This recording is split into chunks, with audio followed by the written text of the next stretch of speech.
Joshua, ano ang iyong kwento?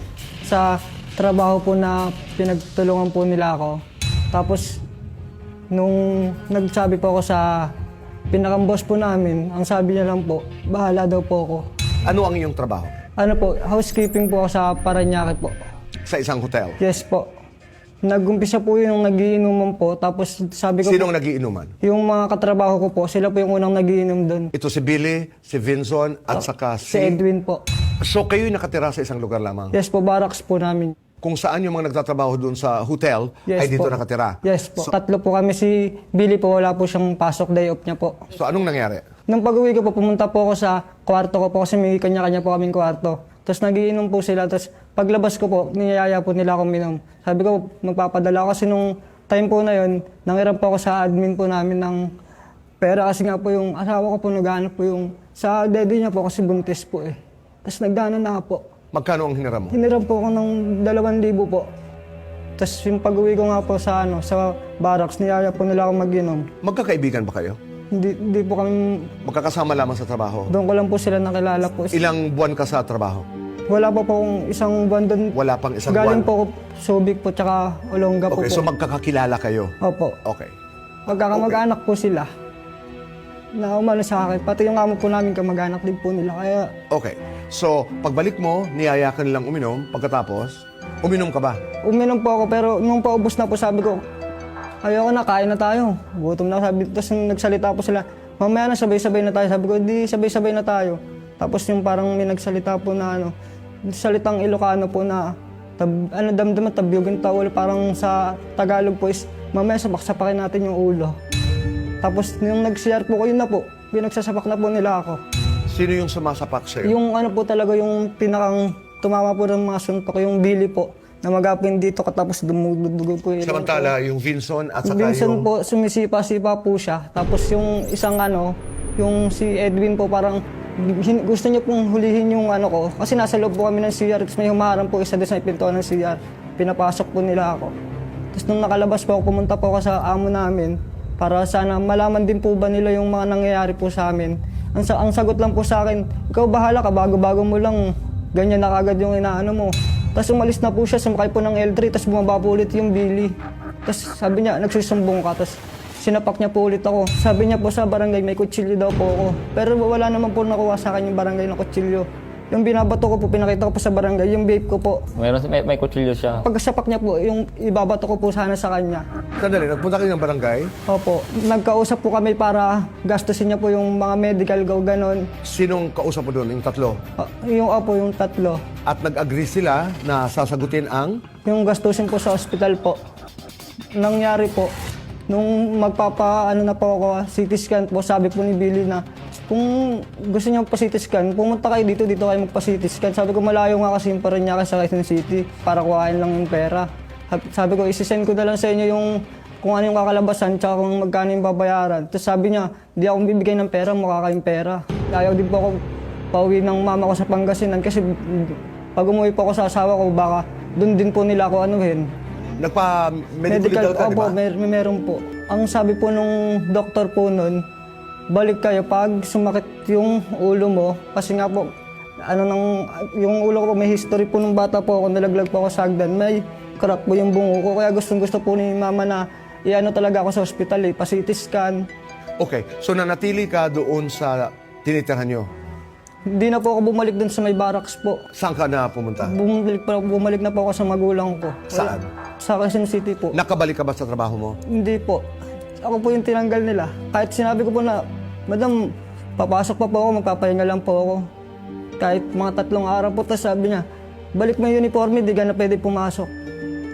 Doon ba sa pag-uusap nyo sa barangay, ikaw at saka sila Vinson, Edwin at Billy, tinanggap ba nila na ikay binugbog nila? Umamin po sila sa barangay po. Sila din po nagsabi na, nayayabangan kami kasi sa iyo eh. Tapos ako pa yung nawalan ng trabaho. Sorry po. Malaking bagay po kasi yung trabaho sa akin. Doon din po kami kumukuha ng pagkain.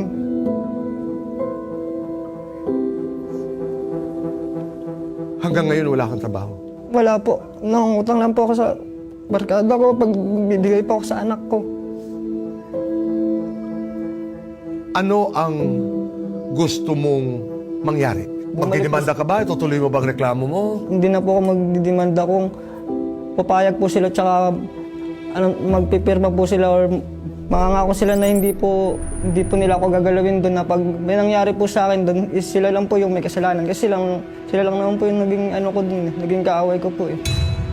Mamaya makakaharap mo si Kuya Alan, titingnan natin kung ano ang magagawa natin. Okay po.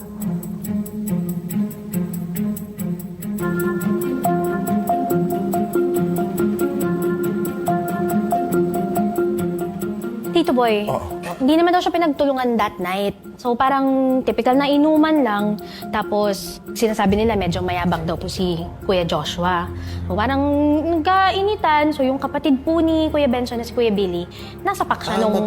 Magkapatid si Billy at saka si Benson. Yes po. Kapatid po And sila. then, Nasapak nung cellphone daw, parang ganun. So medyo nagdugo yung ilong. Pero, Ni Joshua? Opo, hindi naman daw totoo na pinagtulungan siya, no? Sinipa, wala daw po nangyaring ganun. Aminado lang daw po sila na ginawa sa kanya is sinapok daw po, tsaka nung hindi pa daw po siya tumigil sa kakayabang niya or whatever, sinuntok daw rin po sa gilid ng... doon sa siya pang natanggal, kamag-anak daw nila, yung may-ari yata ng Kasi ahensya. hindi daw po ganun eh. Parang meron daw po kasing rule sa company na kapag wala ka pang isang buwan sa kumpanya tapos nadawit ka sa isang gulo, matik po na matatanggal ka na. Pero ayon kay Joshua, pinangakuan siya, ang agreement was sasagutin nila yung gastos Opo. sa...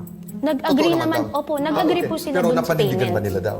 Yun po yung di namin Okay, sure. yan ang una nating itatanong. Yes. Maraming salamat. Thank you. Salamat po, Tito Boy. Maraming salamat. Hi, Hello, Tito. Benson. Magandang gabi. Magandang Maraming gabi din, salamat Tito. sa inyong pagdaan sa amin dito sa Kaitanan Action. Narinig mo yung salaysay ni Joshua. Opo, Tito. Ano ang tama, ano ang hindi tama doon? Pero yung sabi niyang sipa-sipa namin sa dito to po yung dito. Hindi namin siya pinagtulungan. Yung kapatid ko lang yung tumira doon. Yung cellphone niya, ginanyan niya. Cellphone ni Billy. Opo. Okay. Pero anong dahilan? Nayayabangan kasi si Billy sa kanya. Kahit kami, napupuno namin sa kanya eh. Dumating sa barracks namin na walang-wala siya. Walang paglutuan. Sabi, naawa ako sa kanya. Tapos wala siyang pangbili ng mga uniform niya. Kaya samahan kita, bali tayo kako para may pambili kang gamit mo bukas pa isusutin ka kako. Nayayabangan kami sa kanya eh. Tapos sabi niya sa pinsan ko, kasi umihi po ako doon sa CR dito ngayon. Sabi ni Joshua sa pinsan ko, kung gusto kong saksakin si Vincent sa CR, ginawa ko na. Parang may balak siya sa akin. Sino si Joshua? Oo, ganon. Sino yung nagsabi na sinabi ni Joshua na... Sa pinsan ko, sabi niya, Pero anong pinanggagalingan nun? Wala lang? iwan ko nga. Benson, ang sinasabi mo hindi totoong binugbog siya. Hindi po. Isa lang pong nagano sa kanya yung cellphone una. Isa lang yun. Oo, Pero tapos hindi isa- nyo tinadyakan. Hindi po. Kahit mamatay ako dito, hindi po. Hindi namin ginagalaw. Isa lang gumalaw sa kanya.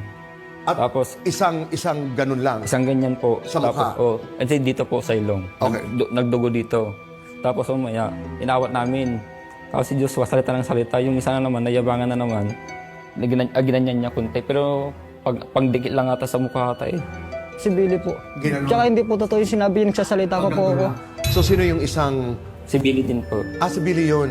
Pero walang galit si Billy sa kanya na personal, may ginawa si Joshua, wala silang away, nayayabangan lang. Nayabangan lang kasi sabi ni Billy sa akin, nung nayabangan na ako kay Joshua, sabi niya. Kahit sa trabaho namin, daming ang gano sa kanya eh. Ipaintindi mo nga sa akin, nayayabangan sa dating, may ginagawa ba ito? O... Wala. Pangas kasi magsalita minsan eh. Okay, pag-usapan natin yung sa barangay. Mga bandang alas 12, kinuha kami sa barangay. Sumama po kami ng maayos. Alas 12 ng hating gabi. Opo. Nag-usap-usap kami doon. Pero ayon sa salaysay, tinanggap nyo raw na binugbog nyo siya. Ay, hindi namin... Ano ang tinanggap nyo sa barangay? May ginawa silang sulatan. Anong nakasulat doon? Nakalimutan ko lang po. Okay. Nagbasa kami bago kami pumirma. Si Joshua, hindi siya nagbasa, pumirma lang. Umagri daw kayo na sagutin ang gastusin ng kanyang pagpapa-medico legal. Opo. Pero pang lang ata, CT scan lang ata yun eh. Nagbigay po ata yung kapatid ko ng 1K. Pero yung sabi niya hinahanap yung medical ng ko, ng kapatid ko, wala naman sila may pakita. Ibig sabihin, hindi kayo naniniwala na nagpa-medical legal si Joshua? Wala naman sila pinapakita eh. Hindi na raw siya bumalik dun sa barracks? Hindi na po. Kayo ba doon pa rin kayo nagtatrabaho? Nasuspindi rin po kami. Andun pa po ako. Nasuspend kayo? Yung araw Kamag-anak din niyo ba yun. ang may-ari? Hindi po. Hindi namin kaano. Hindi niyo kaano-ano? Hindi po. Nasuspend kayo dahil doon? Oo, nasuspindi kami. Kasi nakiusap din po ako na babalik ako kasi po may dalawa kong pamilya. Mama ko may sakit. Okay. So ngayon, wala ka rin trabaho? Meron pa po. Doon pa po. Nakabalik ka na? Opo, nasuspindi lang po ako. Si Billy, Nag-resign na rin po. nag-resign na siya. Si Edwin, Nag-resign din. Ako lang po ang naiwang. narinig mo rin na ang problema lamang ni Joshua ay sana'y mapangakuan lang naman daw siya na ligtas siya. Walang problema ka po. Payag ka naman makipagmamahan na. Payag. Benson, ay mamaya makakasama natin si Kuya Alan at Opo. pag-uusapan natin ito. At sana ay katulad ng parati kong sinasabi, makahanap tayo ng solusyon. Opo. Salamat sa iyong tiwala. Salamat din po, Tito Boy. Maraming salamat, Benson. Salamat Thank you. po. Thank you.